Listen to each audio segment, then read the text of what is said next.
पूनम के दिन ही संख्या के साथ, या वो दिन जो दिन जिस दिन के लिए निश्चित होता है वो तो वही होता है।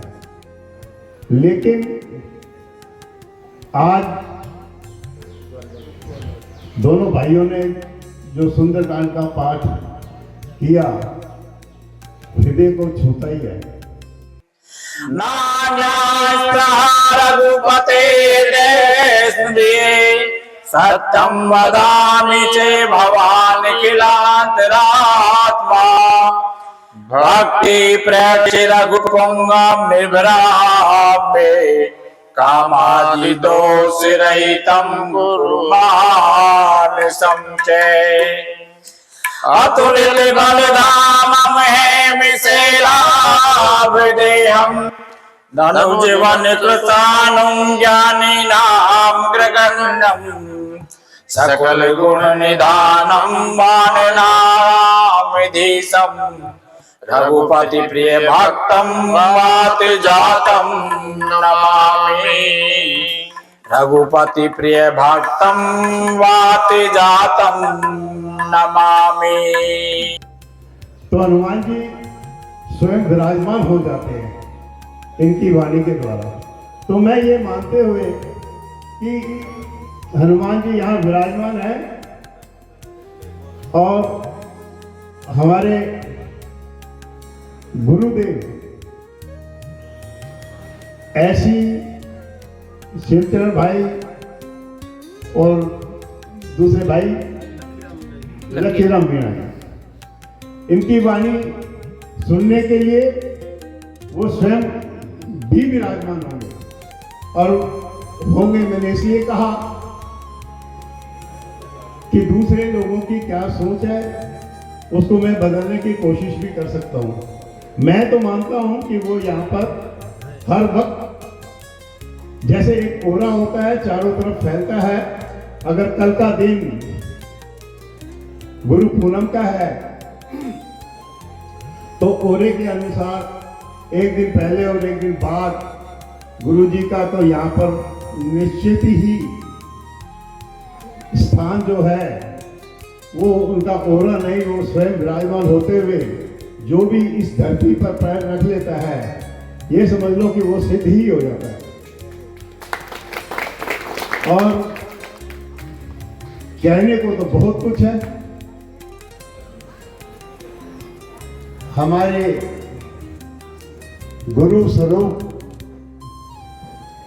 छबील काका जी, उनको प्रणाम करते हुए और महापुरुष हमारे प्राणनाथ शर्मा जी और सभी हमारे गुरु के शिष्य कहो या भक्त कहो, भगवान के भी भक्त हैं, हमारे गुरु के भी जो भक्त हैं, आज जो इस संख्या में बैठे हैं अभी तो यही सुन रहे हैं, लेकिन आवाज तो दूर तक जाती है और दूर तक जानी चाहिए। मैं आपको गुरु जी के बारे में बताने को तो बहुत कुछ कह सकता हूँ कि ऐसे ऐसे चमत्कार से होते हैं जो कार्य नहीं होता और आप उसको देख लेते कि हाँ ये कैसे हो गया।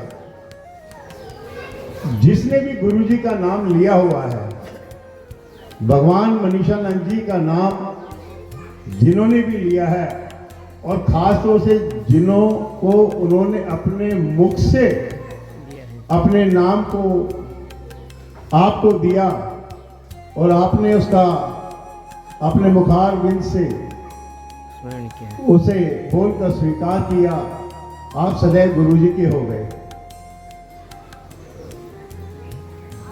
तो आप अपने आप को ये मान के चलिए कि आपके अंदर वो शक्ति है।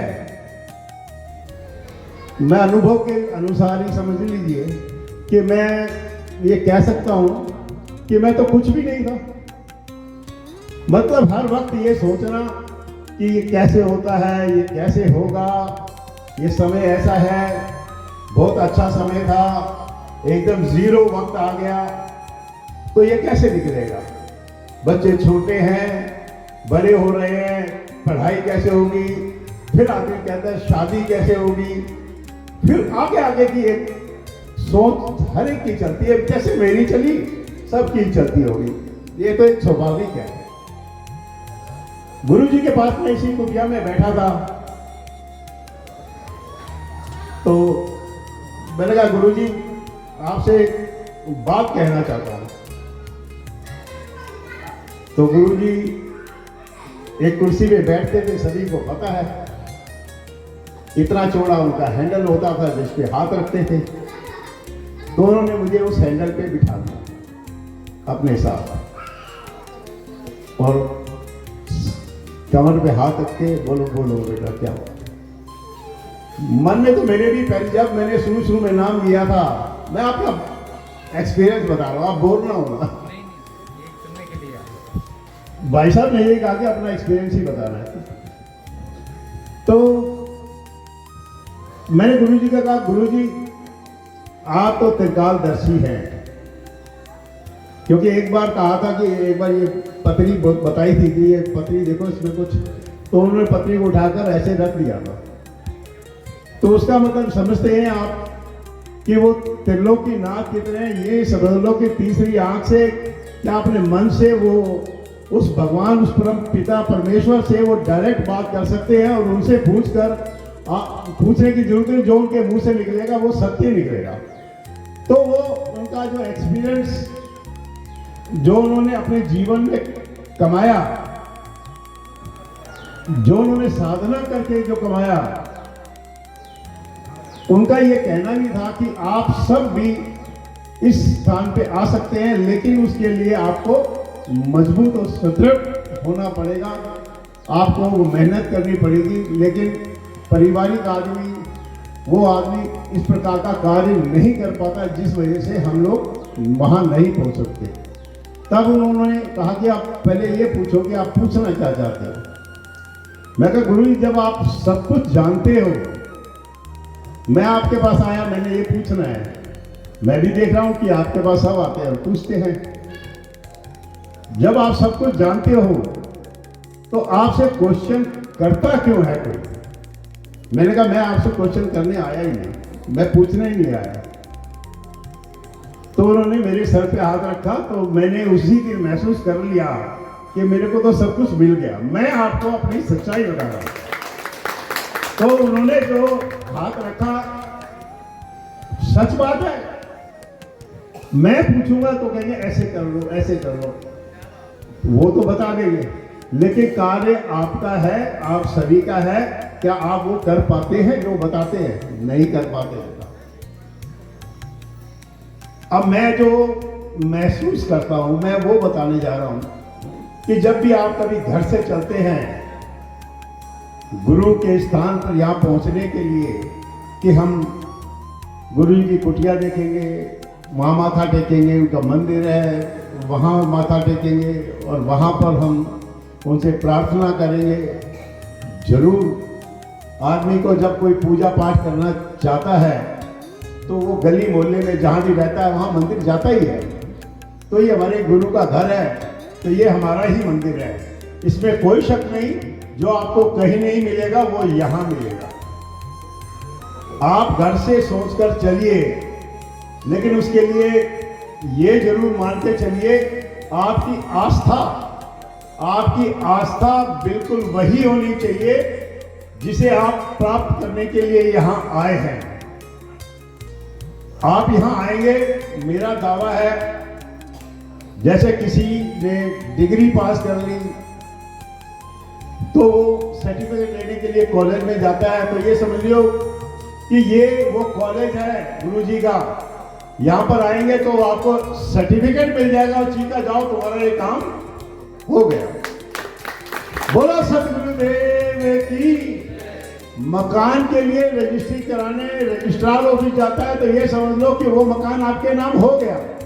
लेकिन आस्था बहुत बड़ी चीज है, उसके अंदर बिल्कुल भी फरेब नहीं होना चाहिए। आपकी जो दिल की भावना है, मैं जो कहना चाहता हूं आप उस पर गौर करना कि जब भी कोई यहाँ पर आता है तो पूरे दिल के साथ और गुरु जी के पास जो मांग के जाओगे, मैं भी आया हूँ, बताने की तो जरूरत नहीं कि वो किसके लिए आता है, लेकिन हमें ये पता है कि आस्था के साथ जो आएगा उसका कार्य कभी नहीं रुकेगा। इसीलिए यहाँ पर जितने भी जो लोग नहीं आ रहे उन्हें भी आप बोलिए कि गुरु जी के स्थान पे जरूर जाएं। अगर आपको पढ़ाई करनी है या कुछ करना है तो आदमी स्कूल कॉलेज जाता ही है। अगर किसी को कुछ प्राप्त करना है, अपने जीवन को सफल बनाना है, तो गुरु स्थान पे ज़्यादा से ज़्यादा संख्या में आकर यहाँ पर अपना आशीर्वाद पाकर जरूर जाएं, जिससे कि आपका, आपके परिवार का कल्याण हो। जय गुरुदेव। सदगुरुदेव की जय।